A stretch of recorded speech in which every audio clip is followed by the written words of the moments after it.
Procrastinate much? You can put off answering that for a second. Hi, I am Rati of Creative Calling Coaching, and I help creative entrepreneurs focus so they can grab the focus of others, get seen, and make money doing what they love. And today, I'm going to talk about procrastination, but I think I'm going to talk about it in a way you might not have heard before, because in some cases, it is a productivity tool. But before I dig into that, I want to bring your attention to the description of this video. You'll notice there's a link. I'm launching a group program on June 18th, and you can learn all about it there. But actually, no, you can't learn all. You can apply for it. You can apply for an intake interview for the group. If you want to just bookmark this video, come back later. I'll be describing more of why you might be interested in that at the end of this video. But just so in case you can't stick around, I wanted to point that out. Please go ahead. Like this video, subscribe on YouTube if you haven't already. And okay, let's get to it. So here's the thing. I think procrastination is very misunderstood because really there's two types. And I also happen to believe we're always doing the best we can. So both types are positive in their own way. The first is protective. That's the one I think a lot of us think of. Protective, as in keeping us from engaging in something that could be painful. We're afraid to start on some level. I'm not going to be talking about that one so much today, but in dealing with procrastination, you do need to know which kind it is. Today, I'm going to talk about the productive type of procrastination. Yes, procrastination is sometimes a productivity tool. It's just that we're not using it consciously.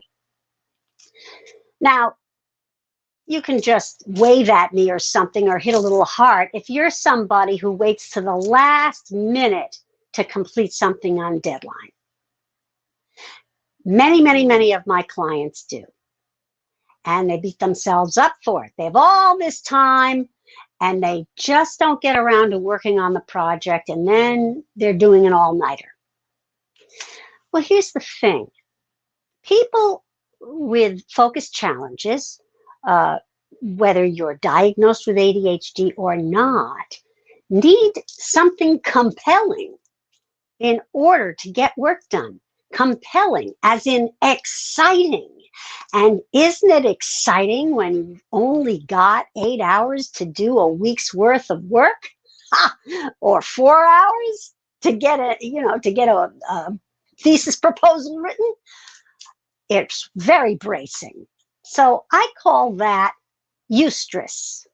Okay, there's distress, and that's really what it feels like. But actually, if you were using it as a strategy more consciously, you'd realize what you were doing is cultivating eustress, which helps you focus.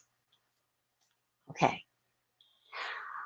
What I'd like you to start to think about procrastination as is a transition tool. You see, we don't factor in transitions between activities many times, and yet we must take them. We will create a transition or take a transition between activities, whether we mean to or not. And this really gets back to the idea that multitasking is a myth. What we're really doing is task switching. There was an experiment done where they had people say the alphabet straightforward, A, B, C, D, E, F, G, right? And then they had people say the alphabet, but between the alphabet, they also had to count. So they had to go A1, B2, C3, D. You can imagine how long that took. okay, because it required all this little tiny task switching.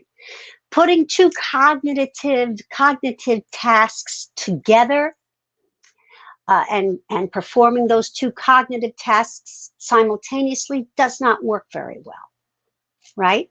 Now, I'll grant you, you can do two kinesthetic or passive tasks at the same time, like folding your laundry and watching Netflix. In fact, you know, that's a great way to get the laundry folded, because otherwise it's just too damn boring. But that's not what I'm talking about, okay? So if you have things scheduled back to back, or in your mind you think things have to happen back to back, you're setting yourself up for procrastination, because your mind needs time to adjust. So you see, we will procrastinate in order to transition sometimes for an indeterminate amount of time if we don't know that's what we're doing. So instead of procrastination, you build in some buffer time between activities. Factor in transition time, a moment to breathe, a moment to shift your attention to what's next. I would also say that in planning your activities, it's a really helpful thing to batch, to think in terms of batching, like activities with like. You don't want to be running to a meeting and then having to do a bunch of online work, you know, and then running to another meeting and then a doctor's appointment, or perhaps actually a doctor's appointment and a meeting if they're outside of the house. That's starting to happen. Things that happen outside batch together, that's perfect. But for instance, I had to stop seeing clients on the same day I was writing newsletters, for instance. That wasn't working real well for me. Okay, the newsletters weren't getting written. The clients were getting seen, of course, because I had to show up. All right. So, you know, you're creating some accountability for yourself if you factor in some transition time. Okay, so in summation, what I talked about today was that there are two types of procrastination: protective and productive. Protective is avoidance. Productive is creating stress or taking a transition because you haven't planned for one. All right. And in order to deal with your procrastination, you need to know which kind. And if you're not sure, post a little something in the chat. Ask a question. I'm happy to answer it. Think about joining my Facebook group. All right. And if you're not sure, I can give you the link to that, although you might even be watching this live from there. All right.